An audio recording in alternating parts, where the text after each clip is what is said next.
At 2 a.m., my world fell apart. I heard my daughter-in-law's voice, Olivia, on the phone. "Tomorrow we're taking her to the nursing home. Everything's already arranged." My blood ran cold. I grabbed my bag in a hurry and slipped out the back door. The next morning they panicked, looking for me, but it was too late for regrets. I'm Jennifer Williams, 65, and for the past 5 years I've been living with my son Ethan and his wife Olivia in a quiet neighborhood of Portland, Oregon. I thought it was my home, that they were my family. But I was wrong. It all began when I became a widow. Ethan came to my house with red-rimmed eyes, saying he couldn't leave me alone, that I was his only family, that he needed me nearby. His words moved me so much I sold my small Seattle apartment and moved in with them. At first, everything was perfect. Ethan treated me lovingly.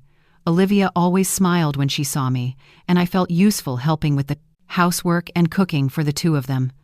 But then, very slowly, the smiles faded. Sweet words turned sharp.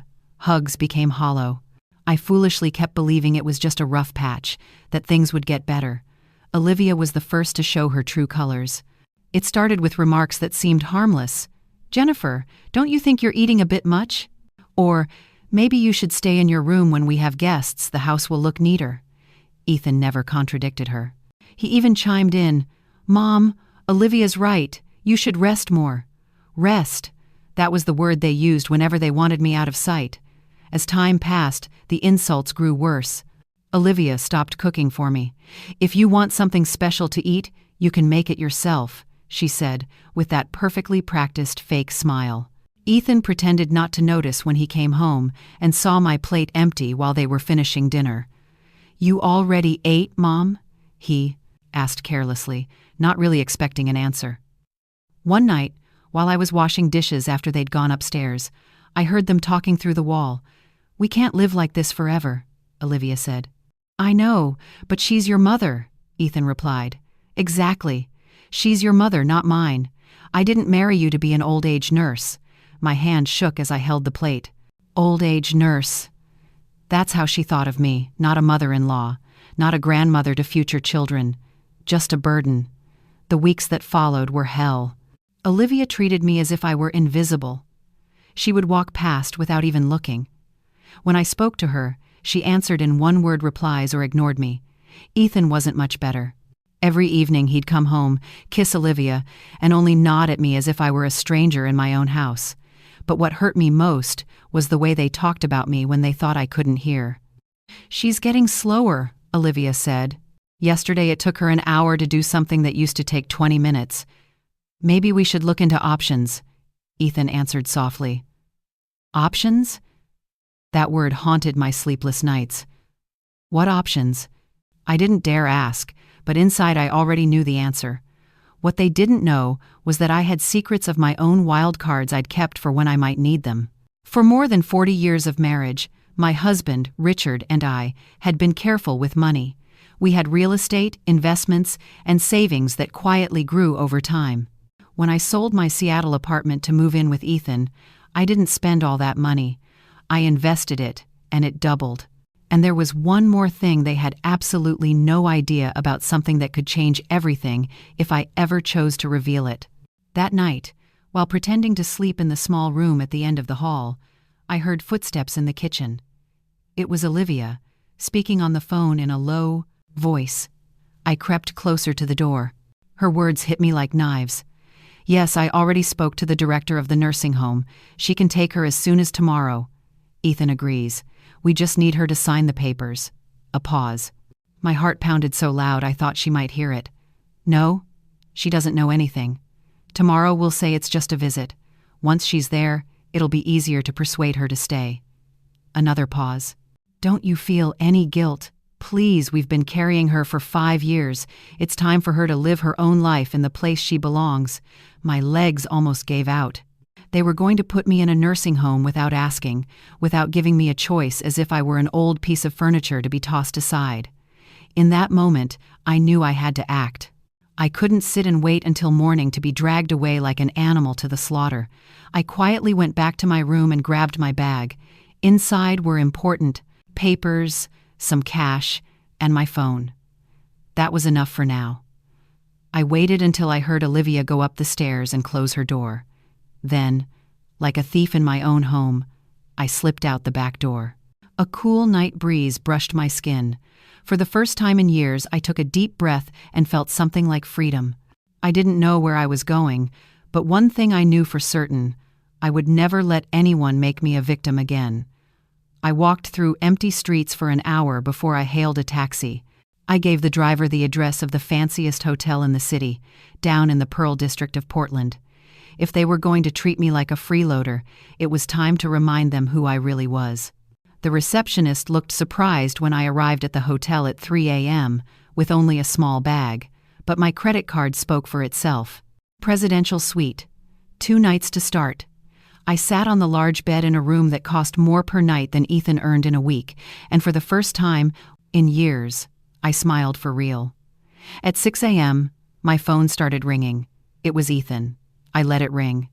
He called back and back and back. Then the text came. "Mom, where are you? We're worried.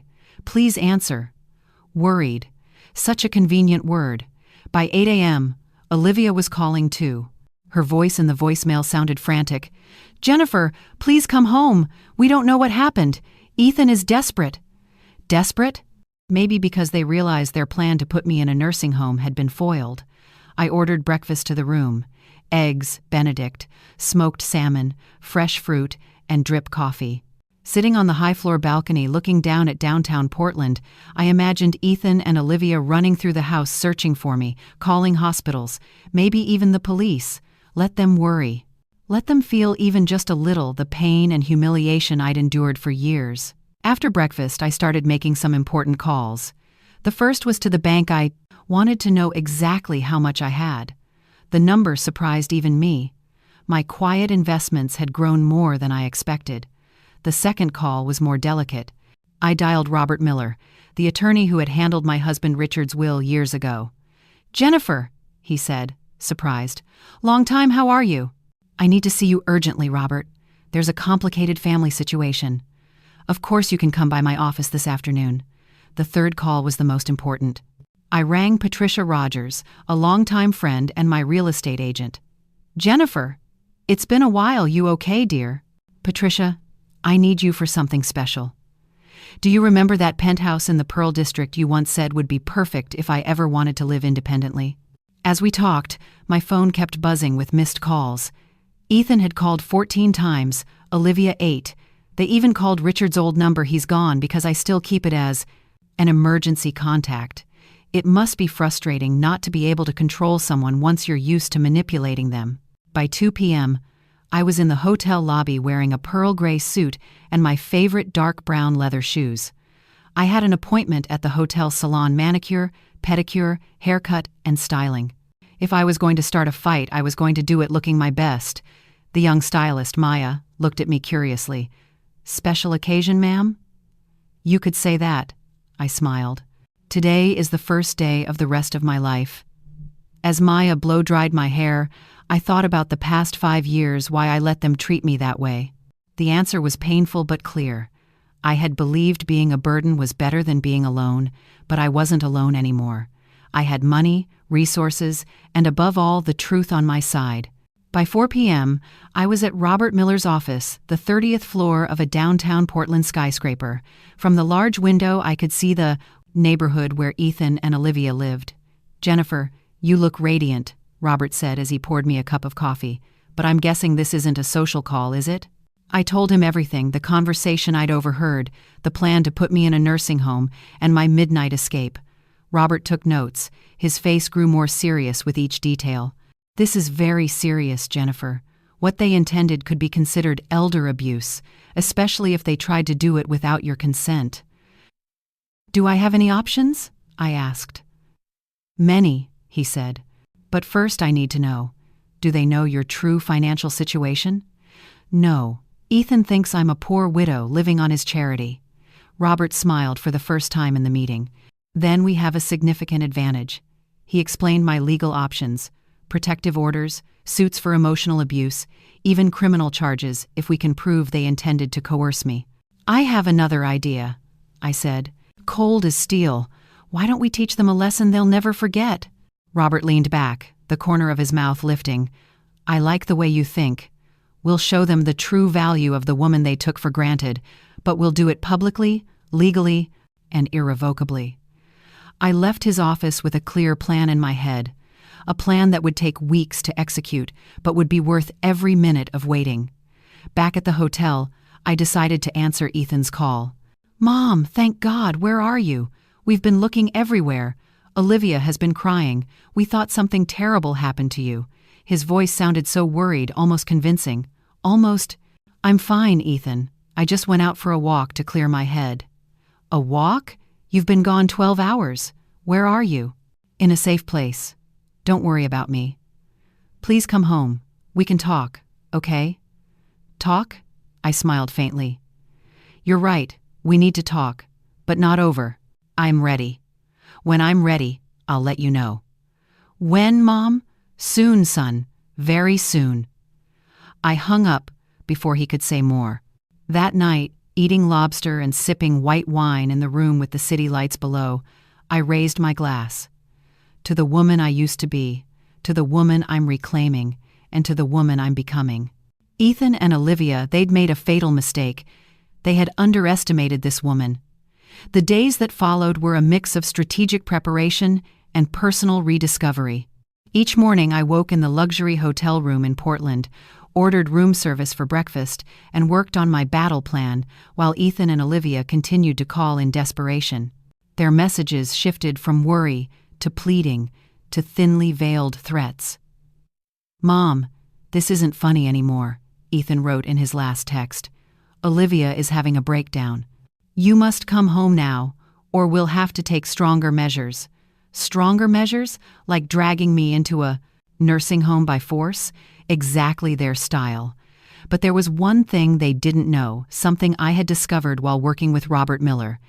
It turned out that the house they'd been living in all those years, the one Ethan called his, actually had a very different story.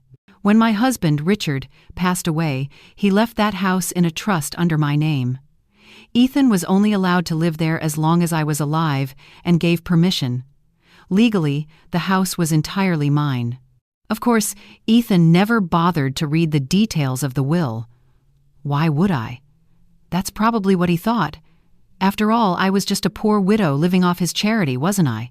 On the 4th day after I disappeared, I decided it was time to begin the next phase. My best friend Patricia had found the perfect apartment, a luxurious penthouse in downtown Portland, fully furnished with concierge service. "Jennifer, this place is a dream," she said as we toured it. 2 bedrooms, 3 bathrooms, a balcony with a jacuzzi, and the best view in the city. "When can I move in?" "Anytime. The owner's looking for a reliable tenant." I signed the lease that very afternoon, paid 2 years in advance, in cash. Leaving the real estate office, I took a cab to Pioneer Place, Portland's most upscale shopping center. It was time to reinvent my entire wardrobe. For years, I'd dressed like a poor widow, worn clothes, dark colors, simple shoes. That ended today. At a high-end boutique, a young saleswoman named Leah greeted me with polite condescension, the kind reserved for customers who don't look rich enough. "How can I help you, ma'am?"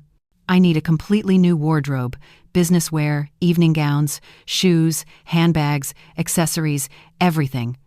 Her expression changed instantly when I pulled out my Black-tier credit card. 2 hours later, I walked out with 8 large shopping bags filled with clothes, worth more than 3 months of Ethan's salary.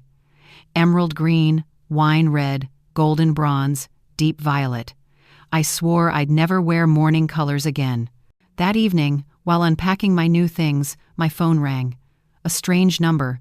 "Good evening, Mrs. Jennifer Williams. This is Detective Daniel Cooper with the Portland Police Department. Your son, Ethan Williams, has reported you missing. Can you confirm that you're safe?" Interesting. They'd made things messy enough to involve the police. "Detective, I'm perfectly safe and sound. I'm simply on a break. There's no missing person case to investigate.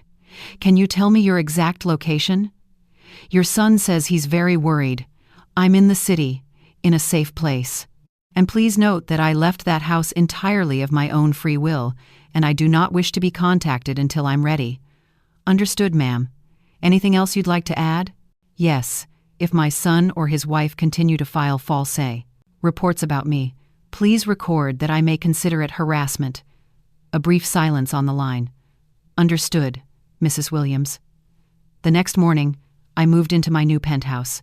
The movers arrived at 8 a.m. to pick up my things, just a few essentials. It's strange how little one really needs when starting over. The apartment was even better than Patricia had promised. From the balcony, I could see the entire city stretching out below me. I poured a glass of red wine and raised it to toast the freedom I'd just reclaimed. But the real satisfaction came that afternoon when I finally answered Ethan's call. Mom, thank God.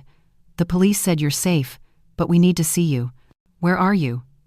I'm at my new home, Ethan. New home? What are you talking about? I moved out. I rented an apartment for myself. A long silence. With what money? You can't afford to live alone. You need to come home before you do something you'll regret. My home? I repeated, smiling. Interesting choice of words. What do you mean? Oh, nothing.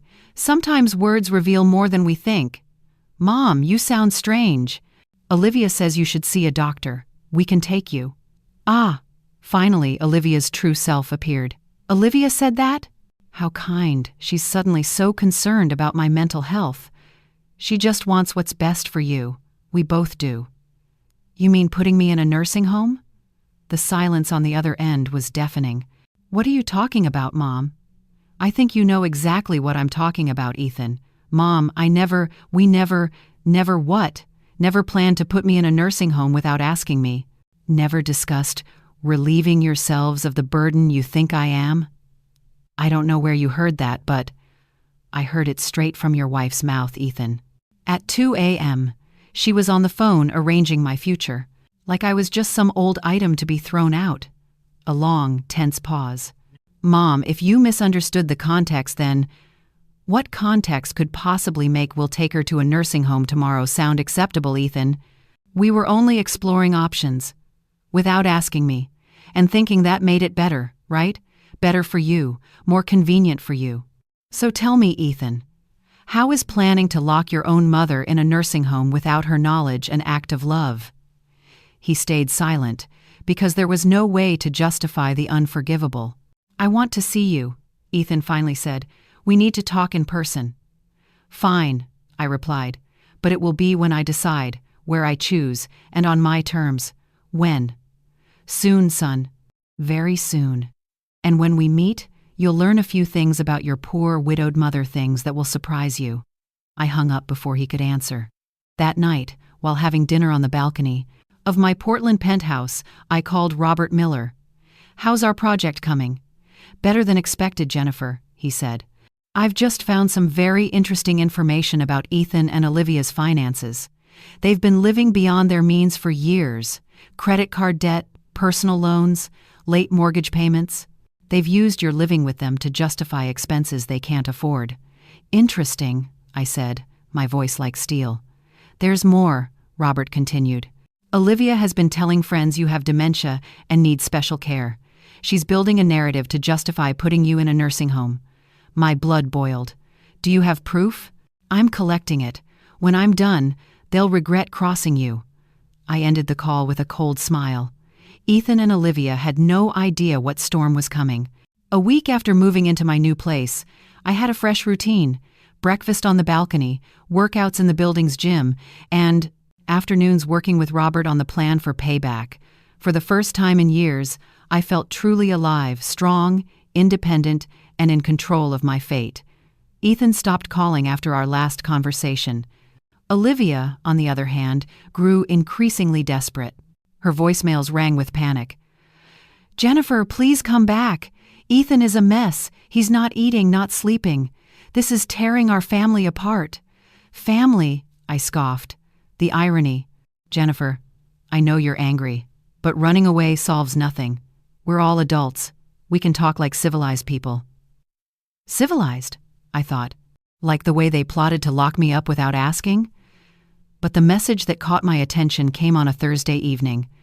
Jennifer, I have to be honest. Ethan is considering filing to have you declared legally incompetent. He says your actions show you're no longer lucid enough to make your own decisions. Please come back before this gets out of control. There was the real Olivia, a threat wrapped in fake concern. I forwarded the message to Robert immediately.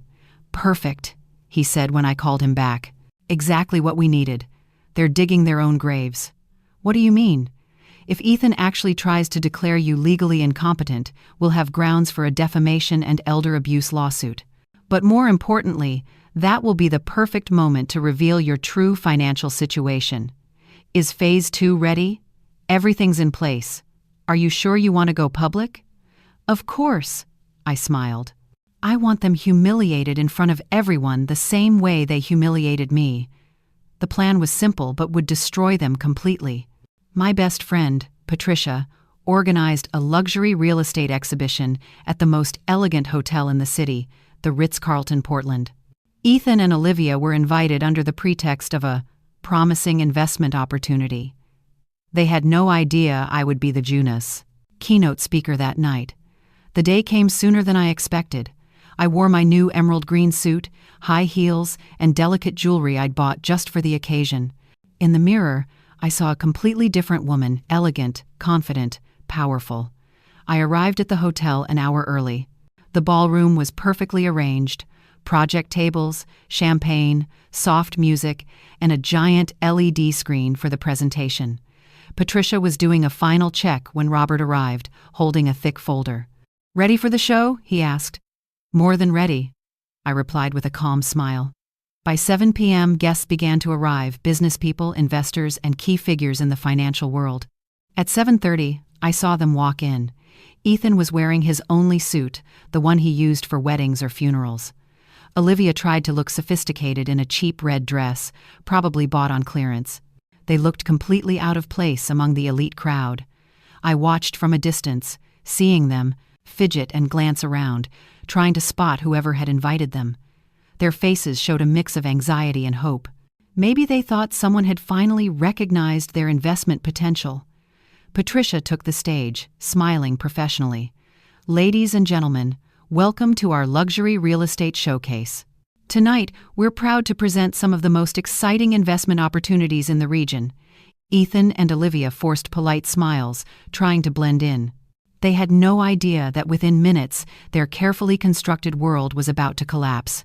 "But before we begin," Patricia continued, "I'd like to introduce an extraordinary woman, a visionary investor who has recently expanded her real estate portfolio in remarkable ways.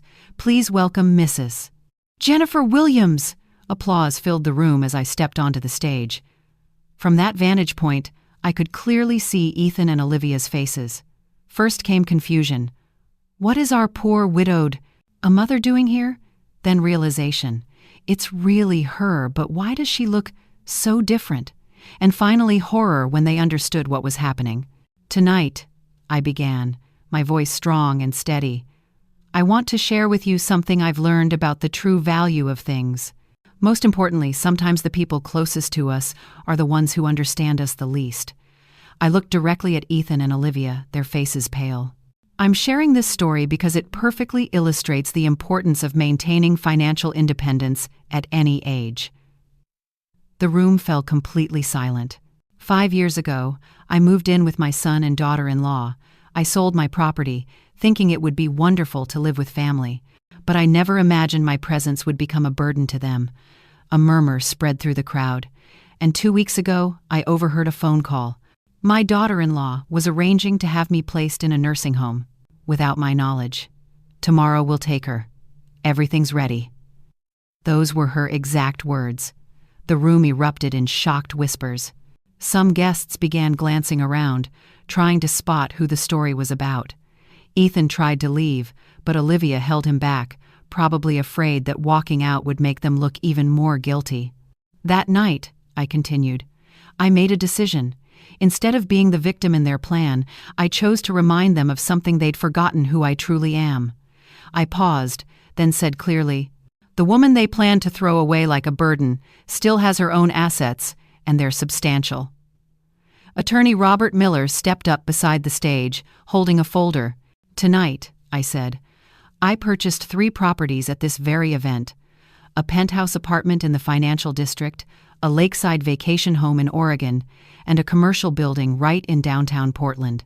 Total investment value, over $8 million paid in cash. The entire ballroom went silent.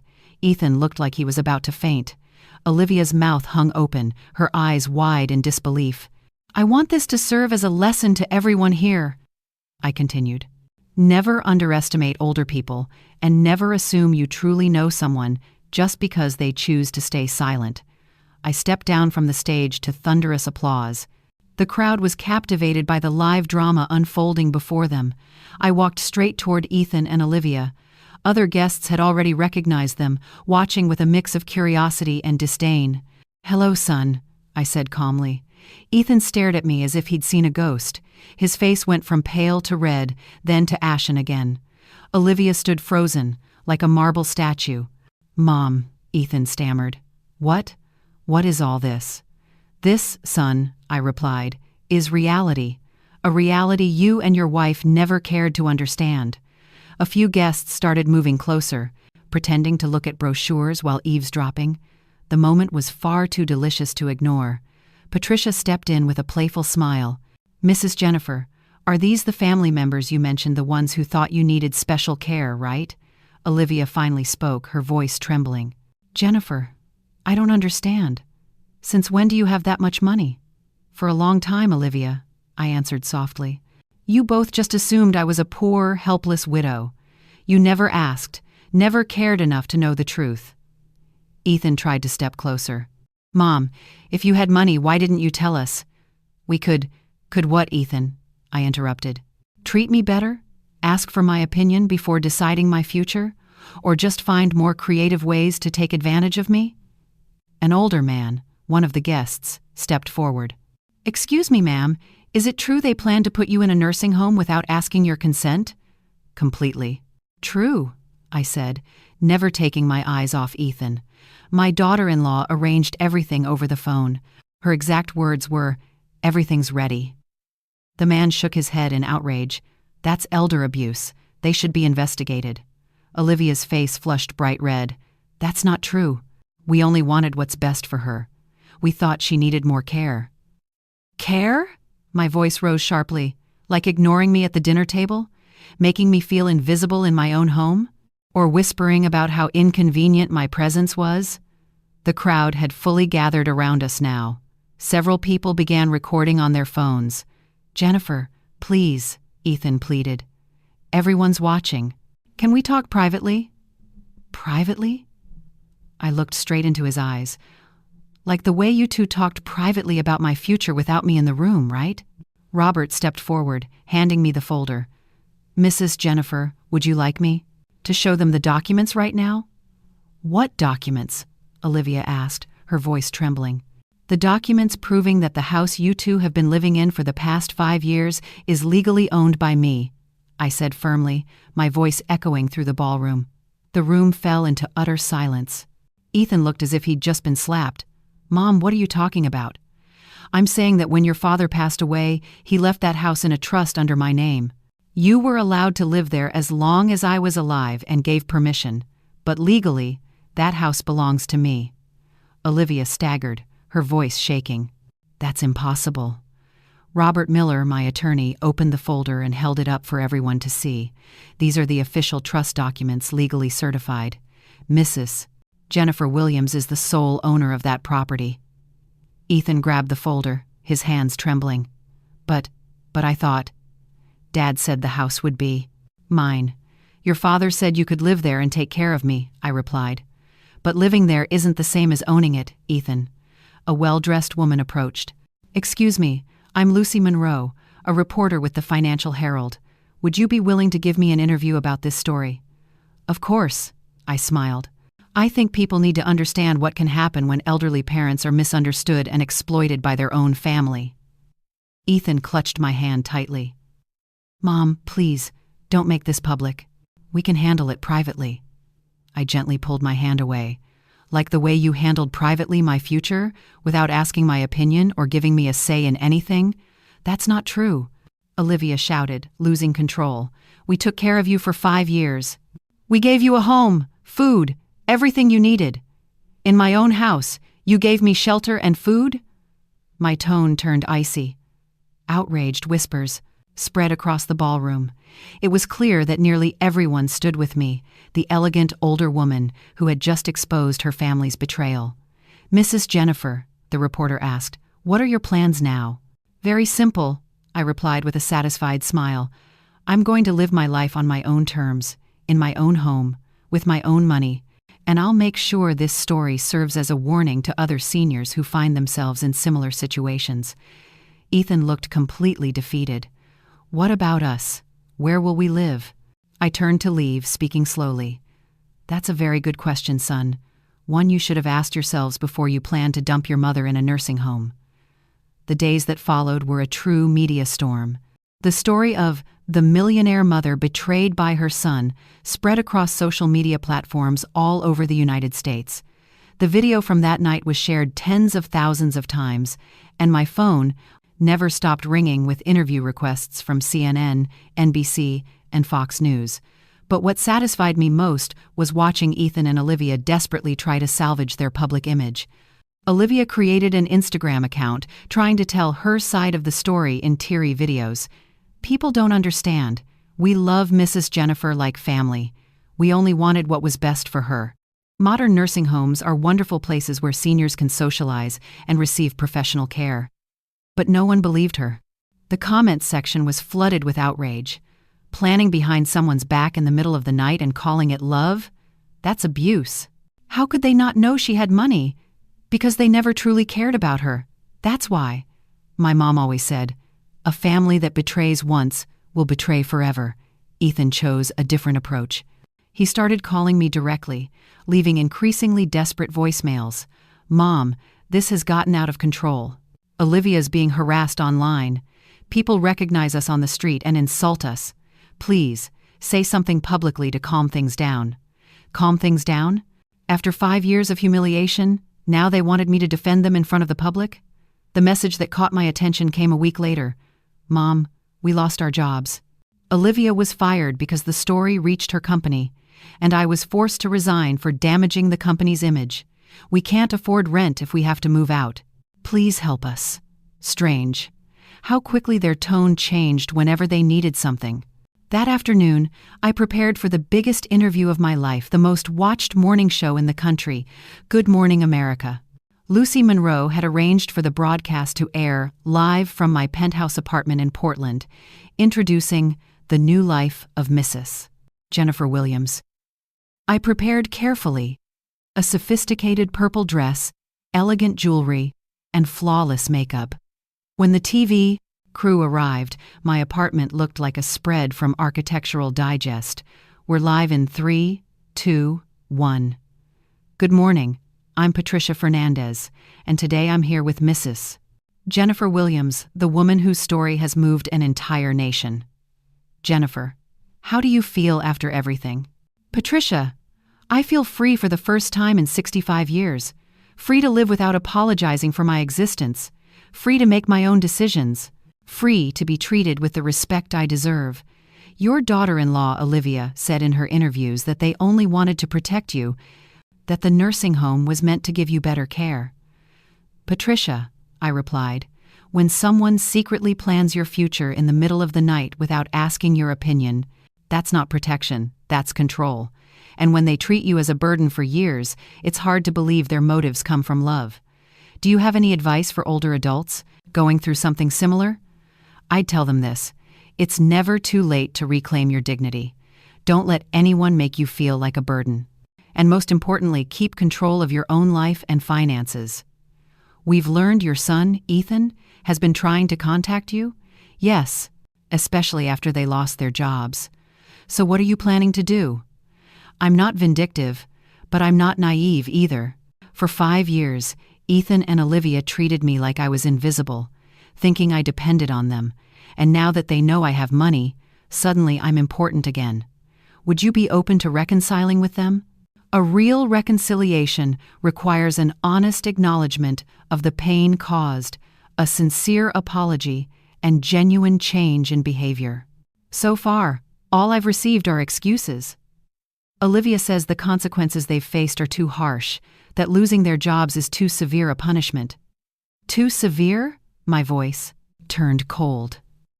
Patricia, do you know what's truly too severe? Planning to send your mother-in-law to a nursing home without her consent, that's too severe. So what are your future plans? I'm considering creating a foundation to support elderly people who are abused or exploited by their own families. I want to turn my experience into a way to help others. One last question, Jennifer. Do you regret anything? I paused for a moment, then answered, I regret allowing them to treat me badly for so long. I regret spending 5 years believing I was a burden when in reality, I've always been a strong, independent woman. But I don't regret taking back control of my life. After the interview, my phone exploded with hundreds of messages. Strangers shared their stories with me, thanked me for speaking up, and sent words of support. But the message that caught my attention the most came from an unknown number. Mrs. Jennifer, this is Andrew Cole, investigative journalist. I have information about your son's finances, and I think you'll want to know. I smiled as I called him back. Ethan and Olivia still had no idea the real storm was yet to come. My meeting with Andrew revealed more than I expected. He arrived at my penthouse in Portland with a thick folder and a serious expression that immediately put me on alert. Mrs. Jennifer, he said, after watching your television interview, I decided to dig deeper into your family. And what I found is quite concerning. He sat across from me and opened the folder on the glass table. For the past 5 years, Ethan and Olivia have taken advantage of you living with them to borrow money, open credit cards, and apply for loans that they never would have qualified for without you. Could you be more specific? I asked, my voice beginning to shake with anger. They filed tax returns listing you as a financial dependent with alleged mental health issues. By doing so, they received government benefits, tax deductions for elderly care, and even qualified for low-interest credit programs. The blood in my veins boiled. You mean they profited by pretending I was mentally ill? Exactly. Here are copies of their last 3 tax returns. They claimed fake medical expenses, collected senior care subsidies they never provided, and took out loans supposedly to cover your care. I flipped through each page, stunned and furious. There were fake pharmacy receipts, psychiatric visit forms from doctors I'd never met, even falsified reports diagnosing me with dementia. How did you get these? I have sources inside certain agencies, Andrew replied. When a story like yours goes public, there are always people who once stayed silent but are now ready to speak. He pulled out a few more papers, his tone turning even graver. But there's something worse. Olivia has been running a blog for the past 2 years, where she writes about her heroic struggle caring for her supposedly senile mother-in-law. He handed me printed pages from the blog. The title read, Living with Jennifer, a devoted daughter-in-law's diary. I read a few lines and felt sick to my stomach.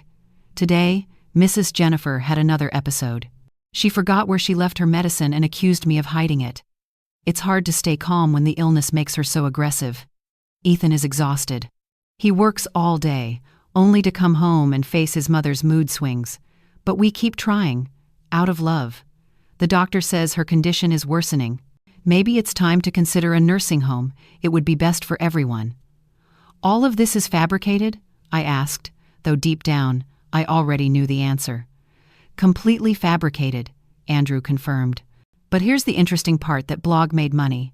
It had sponsors, affiliate links, and even a donation page to help cover Mrs. Jennifer's medical expenses.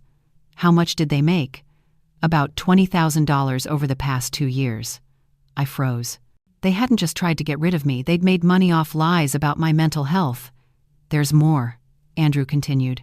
Olivia also created a crowdfunding page 6 months ago, asking for donations to renovate the house to make it safer for someone with dementia. And how much did they get? About $10,000. I stood up and walked to the window. The city of Portland blurred before me through a haze of fury. What can I legally do with this information?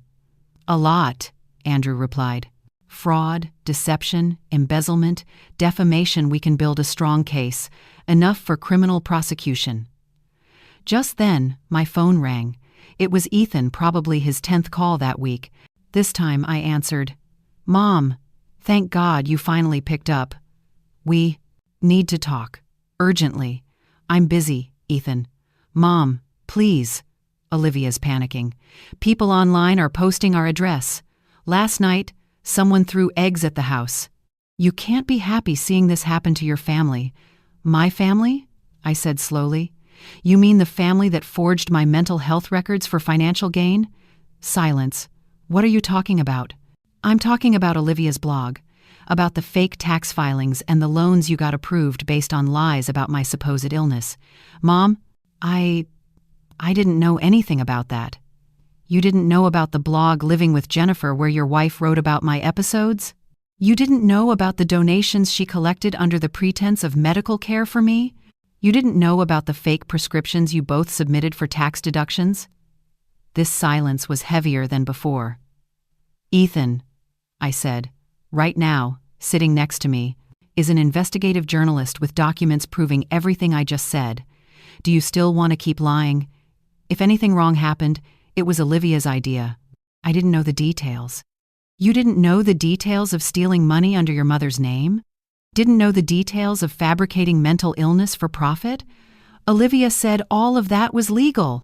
She told me, since you lived with us, we were entitled to claim the benefits, and the blog was that legal too. The one where she publicly made up stories about my condition to make money? Mom, I didn't read that blog. Olivia handled everything. Ethan, do you know the difference between you and me? What is it, Mom? When I make a mistake, I take responsibility. You always find someone else to blame. Mom, please, can we work this out? No, Ethan, I replied firmly. This will be settled in court. I hung up and turned to Fling. Andrew, when can we file? The paperwork was submitted on Tuesday morning.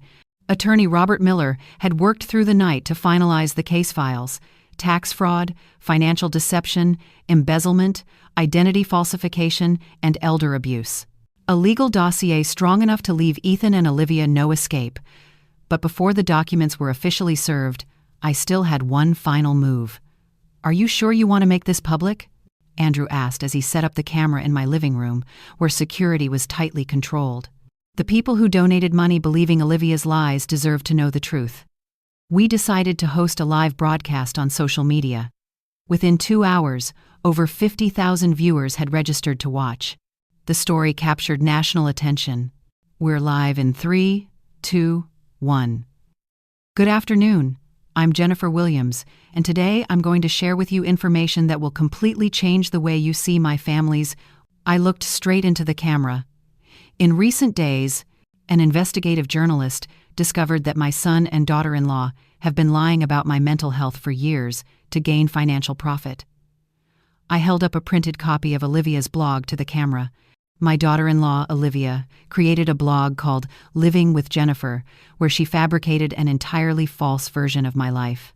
According to her posts, I suffered from dementia, had frequent aggressive episodes, and required constant medical care.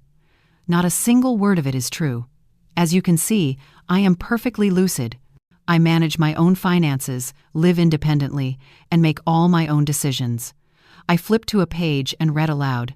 Today, Mrs. Jennifer had another episode, forgot where she put her medication, and accused me of hiding it. That post was published on the exact same day I was in New York, signing a real estate investment contract. The live comments exploded. Viewers were outraged. But the lies didn't stop at the blog. I raised the tax documents.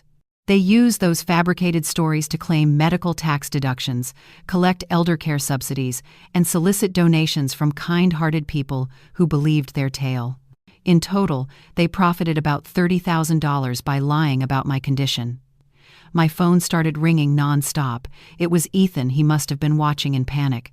I see my son is trying to call me, I said, holding the phone up to the camera. Perhaps to beg me to stop the broadcast. I pressed the speaker button. Mom, please stop. You're destroying our lives. Hello, Ethan, I replied. I'm currently live in front of 50,000 people. Would you like to publicly comment on Olivia's blog and the money you both made from those lies? Mom, I didn't know you were live. Turn it off right now.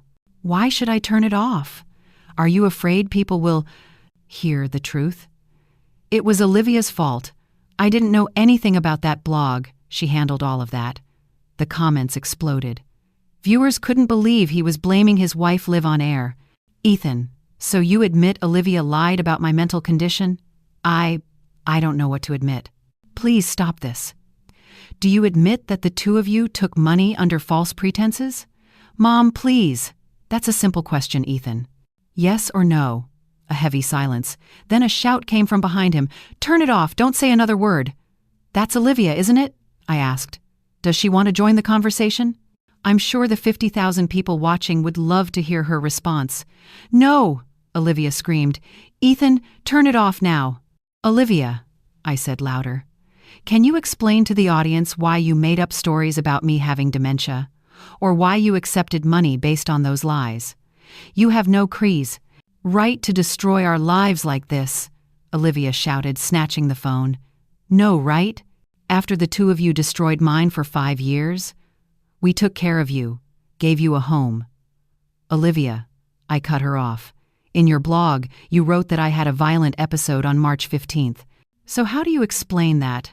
When I was in Miami meeting with one of my investors that day, I have receipts, photos, and witnesses. Those details don't matter. They don't matter? Making up mental illness to make money doesn't matter? You ran away in the middle of the night like a thief. I left because I overheard you planning to dump me in a nursing home without my consent. It was for your own good. For my good or for your convenience? The call abruptly disconnected. The live comments erupted. Viewers applauded virtually, shared the stream, and flooded it with messages of support. As you can see, I said calmly, it's hard to maintain a lie when confronted with the truth. This broadcast isn't just my personal story, it's a wake-up call about how the elderly are exploited and manipulated by their own families. Starting tomorrow, I continued, my attorney will officially file charges against Ethan and Olivia for fraud, deception, and defamation. Every dollar they stole will be returned to the organizations and individuals they deceived. But more important than legal justice is moral justice. I want this story to serve as a reminder. Never let anyone take away your dignity, no matter your age or how fragile you may seem. Thank you all for watching. I'll update everyone on the progress of the case soon.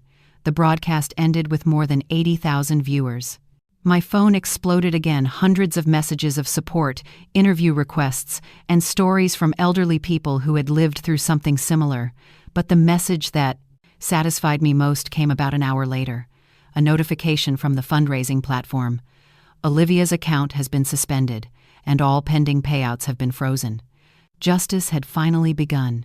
6 months later, I sat on my apartment balcony, sipping my morning coffee and reading the newspaper.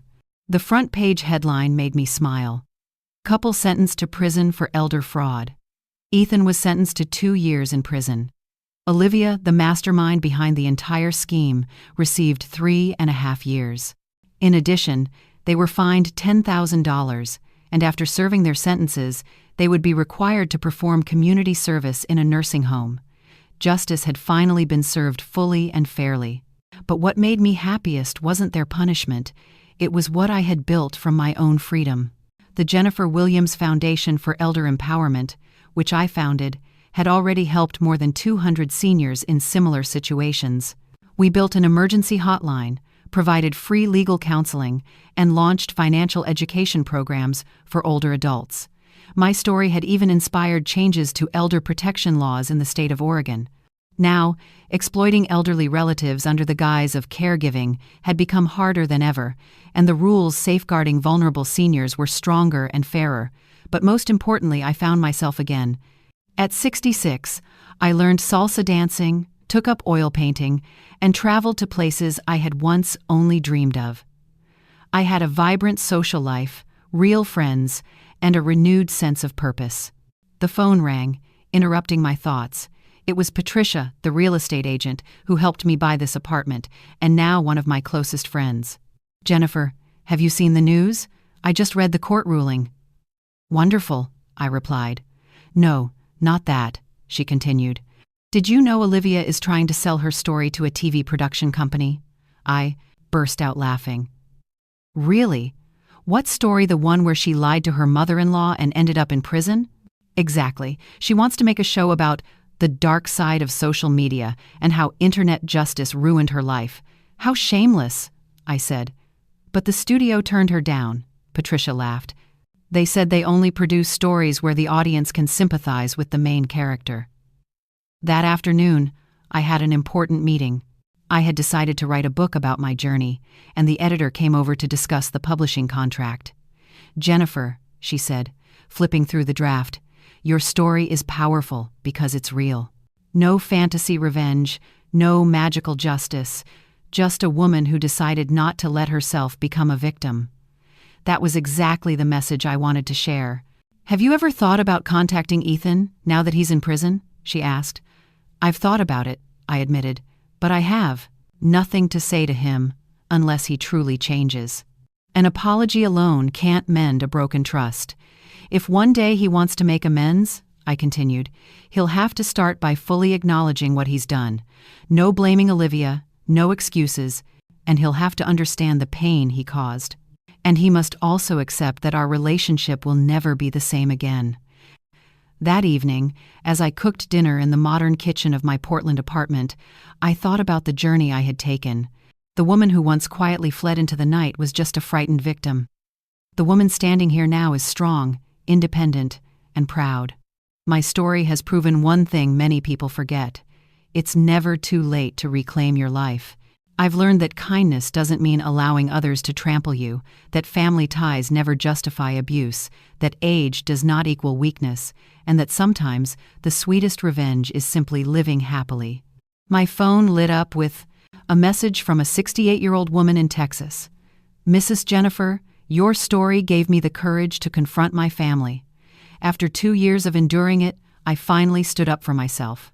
Thank you for showing me that I deserve respect." Messages like that come every day, and each one reminds me why sharing my story was the right thing to do. As I had dinner on the balcony, watching the Portland lights stretch to the horizon, I raised my glass to all the women who have found their voices again. Ethan and Olivia once thought they were throwing me away like garbage, but in truth, they freed me so I could become the best version of myself. On my desk, I looked at the photo of my late husband and whispered, as I do every night, "My love, I know you'd be proud." I didn't let them turn me into a victim. I kept my dignity and helped others do the same. Before going to bed, I wrote in my journal, "I don't regret adopting Ethan when he was a child. I only regret not realizing sooner that kindness should never come at the cost of destroying yourself." The next morning, I had another TV interview, one more chance to share my story, to help someone who feels forgotten in their own life. Because in the end, I understood that my true purpose was not to be the perfect mother or the patient mother-in-law, but to be Jennifer, a complete, free, and independent woman. Jennifer's story is a work of fiction inspired by real events, with names and places changed to protect privacy. But the pain and courage she experienced mirror the struggles many older adults face today, between staying silent out of fear and speaking up to defend their dignity. Perhaps all of us, at some point, have stood at that same crossroads, to stay quiet for peace's sake or to speak out to preserve ourselves. Jennifer chose to speak not for revenge, but to reclaim respect and peace within her soul. And I believe God always blesses those who stand for truth and kindness. Thank you for staying with me until the end of the story. Please check out the 2 recommended videos at the end screen. Perhaps one of them will touch your heart today.